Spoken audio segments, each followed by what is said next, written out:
Welcome back to the deep dive. Before we even crack open today's stack of sources, Yeah. I actually have a very quick, very important favor to ask you. Just a small one. Right. If these deep dives are helping you cut through the noise and actually understand the world around you, please hit that like button and subscribe to the show right now. It really helps us keep the lights on. It does, and it ensures we can keep bringing you this kind of unfiltered analysis. Yeah. And today, unfiltered is definitely the operating word. Oh, absolutely. Unfiltered is putting it mildly. Yeah, today we are tackling something that frames itself less as a book and, well, more as a declaration of war. We are looking at the ebook Spiritual Remilitarization, Psychological Rearmament Against Satanic Ideologies by Conrad Riker. This is quite a title. It is. And right off the bat, I have to say, this isn't a self-help book in the traditional sense. It's not about how to organize your closet or hack your morning routine. No, not at all.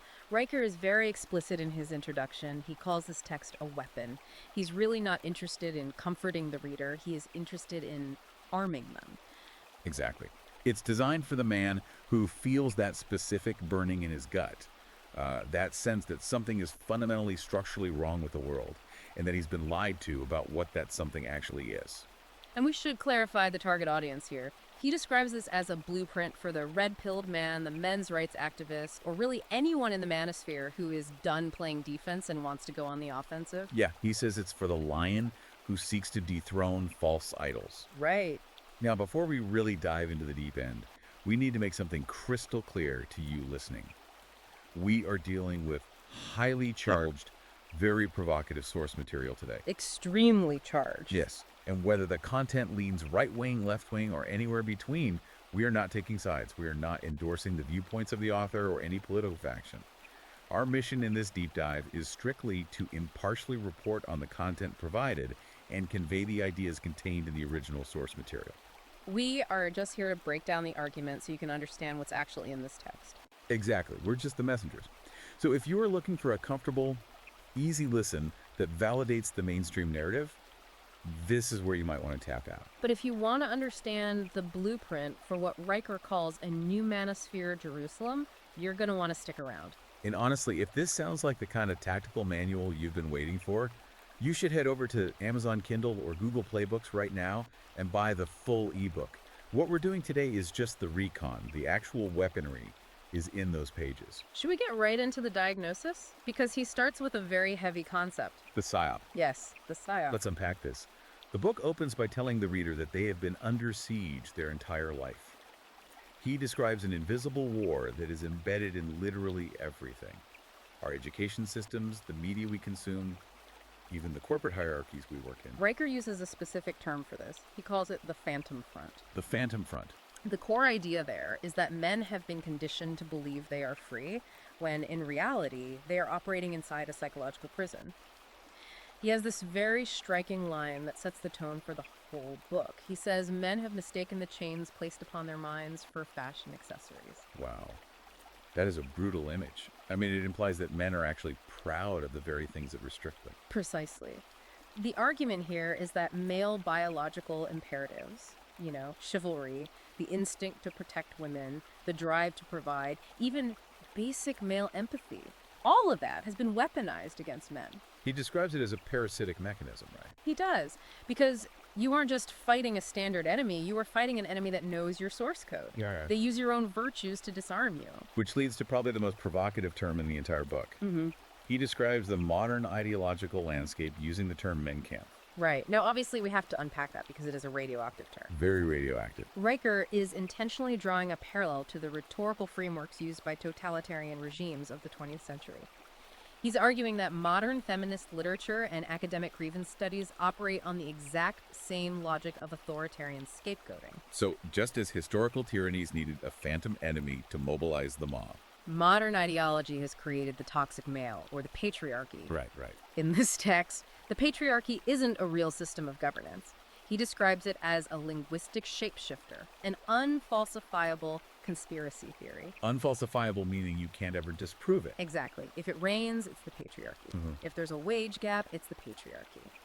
It's used as a blanket term to blame men for everything and justify what Riker calls the dispossession of the male class. There's another concept he uses to explain how this works intellectually, which I actually found really helpful for understanding the current cultural climate. He talks about standpoint epistemology. Now, that sounds like pure academic word salad. How does he break that down for the average guy? It's crucial to understand this if you want to know why logic seems to fail in modern arguments. Riker calls it a satanic inversion of logic. Satanic inversion. Okay. In plain English, standpoint epistemology is the idea that feelings trump facts. It asserts that your knowledge is determined entirely by your social standing or your level of oppression. So the more oppressed you claim to be, the more true your statement is. That's the mechanism. And conversely, if you are a privileged male, your logic is invalid by default. Riker calls this the solipsistic cage. The solipsistic cage, meaning you're trapped in someone else's subjective reality. Exactly. If a woman feels unsafe, you are dangerous, regardless of your actions or your intent. Reality is literally rewritten by emotion. That sounds incredibly frustrating if you're trying to operate on facts and data. Well, it's designed to be frustrating. It's designed to silence you. It creates what the book calls a gynocentric social contract. And this brings us to one of the strongest arguments in the text, the syllogism of disposability. I found this part fascinating because it completely flips the script on the idea of privilege.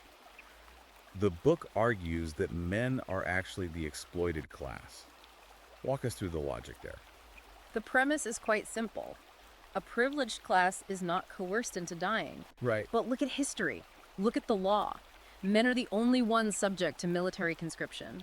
Men account for the vast majority of deaths in hazardous labor, oil rigs, logging, deep-sea fishing. So his conclusion is, Therefore, men are not privileged. They are disposable. the example that really stuck with me from the source, and I think everyone knows this story, was the Titanic. Yeah. We all have this romantic view of women and children first, right? Like it's this noble, chivalrous thing. Riker shatters that romance completely. He views the Titanic not as a tragedy of nature, but as a crime scene of institutionalized male sacrifice. He sure does. He points out that 1,500 men didn't drown because they were just being nice. They drowned because armed officers with pistols forced them to stay back at gunpoint. The book frames men as biological buffers, basically human sandbags used to protect women from danger. And he extends that Titanic metaphor directly to the modern economy. How so? He argues the tax code is just the modern version of those pistols. You are expected to drown in red ink, to work yourself to death, to keep the state afloat so it can support everyone else. Let's talk about how this mindset captured the institutions, because the book goes hard on the history of education. He talks about a time before these institutions were captured by what he calls feminist and Marxist ideologies. Right.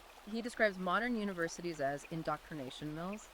Riker tracks the shift from the classical trivium, which was grammar, logic, and rhetoric, teaching you how to think, to what he calls the triviality. Which is grievance studies. Exactly. It's the study of how to complain effectively. Instead of learning to build bridges or analyze philosophy, you learn to deconstruct everything through the lens of oppression. The book actually cites the grievance studies hoax to prove the academic bankruptcy here. Oh, the dog park thing. I remember reading about that a few years ago. Yes. For those who don't know, 3 scholars wrote fake papers with absolutely absurd premises, like studying rape culture amongst dogs in Portland dog parks. Which is just, it's so ridiculous. It is. But these papers were accepted and published by prestigious academic journals. Riker uses this to prove that the universities are no longer about truth. They are temples of a cult where reality is sacrificed for ideology. And part of that ideology is what he calls herstory. Herstory, yes, he satirizes this mercilessly. He describes the modern historical narrative as a series of falls from Eden to Seneca Falls. Seneca Falls being the site of the first women's rights convention. Right. The argument is that the modern narrative claims women have been oppressed for all of human history. Riker argues the exact opposite. He says that history is actually the struggle of men to protect women from the brutality of nature. It's a harsh critique. He basically says, while women were historically protected indoors, critiquing the architecture, men were out there draining the swamps and building the power grids. It's a total rejection of the victim narrative. He's saying civilization was built by men for the protection of women, and now the protected class is claiming to be the victims of the builders. There is a very dark statistic he brings up regarding what he calls the baby billion. Yes, this is where the satanic aspect of the subtitle comes into play heavily. He cites 1.5 billion abortions globally since 1980.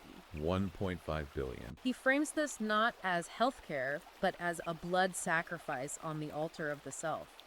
It's the ultimate expression of placing convenience over life, which he views as the spiritual opposite of the masculine instinct to protect life. And from that moral cost, he moves to the financial cost.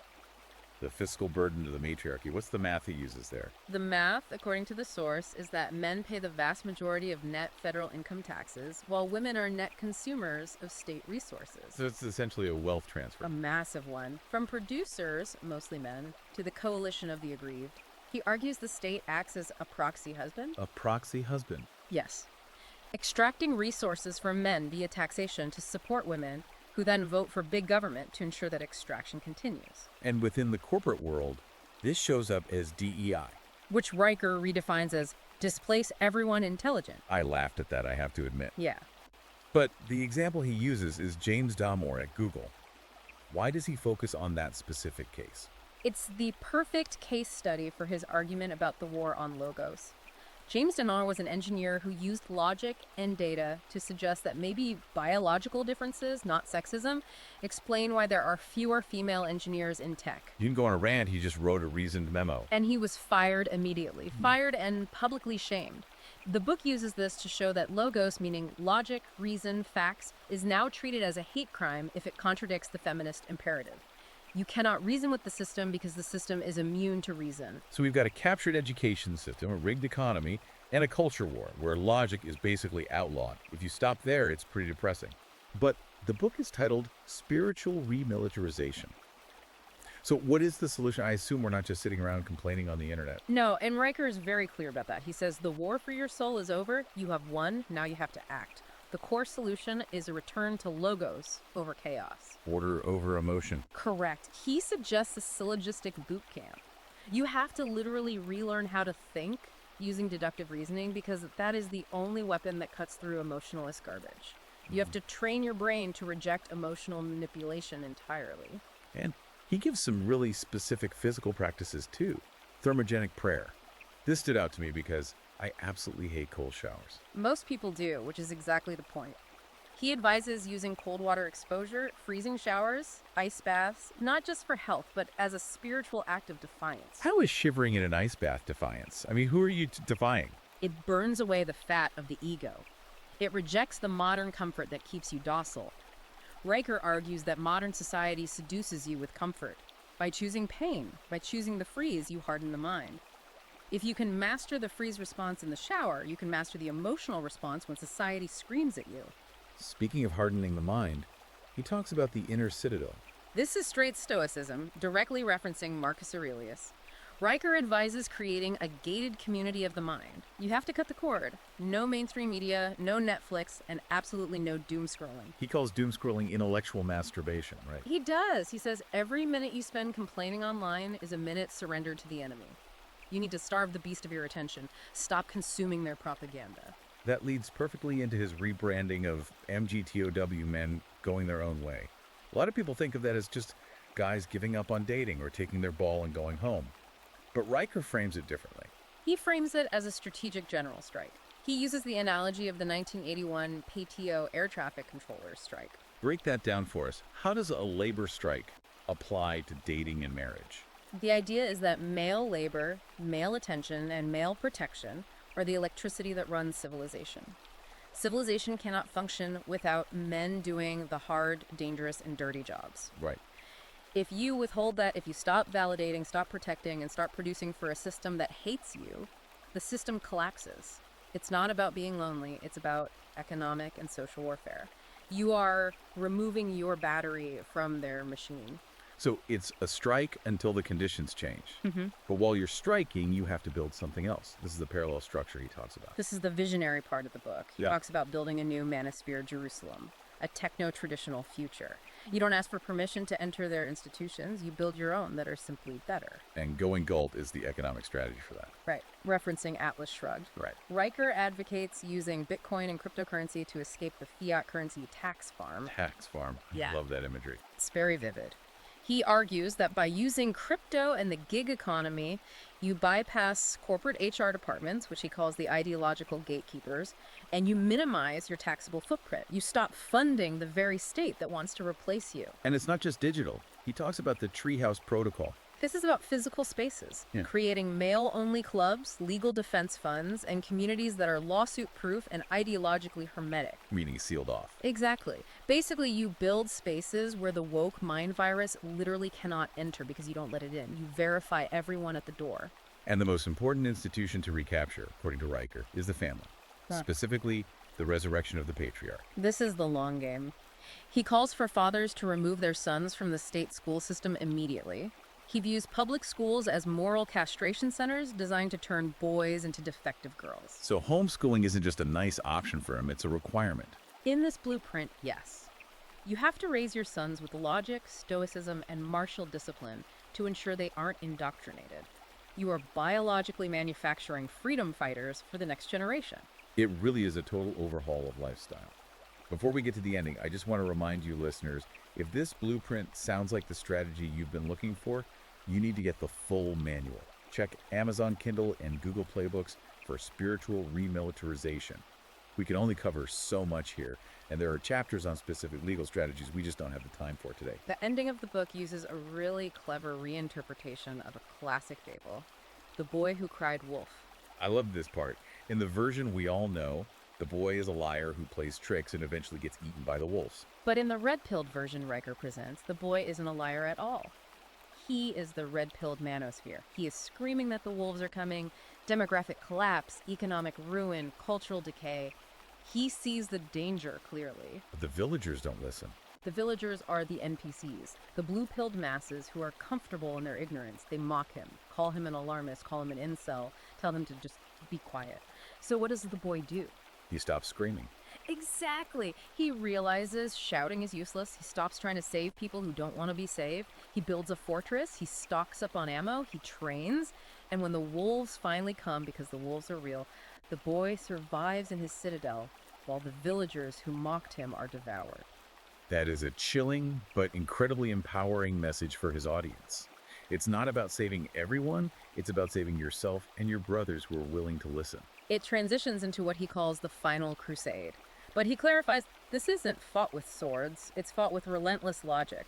It's about constructing a golden age built on truth and masculine virtue that simply outcompetes the old rotting system. He has that line, we do not want to conquer them, we want to surpass them so thoroughly that their ideology becomes a museum exhibit. That is the ultimate victory, not destruction, but obsolescence. So what does this all mean for you, the listener? It means you have a choice. Riker's message is that the gynocentric matrix is a house of cards. It's totally unstable. You can stay in it and collapse with it, or you can become the architect of your fate. Suit up. That's the final sentiment of the book. Indeed, it's a call to duty. Before we wrap, here is a final provocative thought for you to chew on that builds on Riker's premise. If men actually do initiate this strategic general strike and completely withdraw their labor and taxes, does that actually starve the beast? Or does it give the captured institutions the perfect excuse to automate those jobs and usher in a universal basic income that completely solidifies their control over the remaining population? Wow, that is a heavy thought to leave them with. It's the next level of the chess match. If you want to dive deeper into Conrad Riker's work and honestly get the unfiltered intelligence he can't publish on mainstream platforms, you need to follow him. His Substack is where the real deep dives happen. That's Conrad Riker. You can find him on Twitter for the daily updates at Conrad Riker. And join the War Room on YouTube at Conrad Riker. There is a lot more material there for those ready to do the actual work. Absolutely. And one last time, go buy the ebook on Amazon Kindle or Google Playbooks. It's called Spiritual Remilitarization. It's a heavy read, but if you made it this far, it's probably a weapon you need in your arsenal. It is necessary reading for the target audience. Thank you for listening to The Deep Dive. Please smash that like button, subscribe to the show so we can keep bringing you these insights. And remember, the war for your soul is over. You have won. Now go build something. We'll see you next time.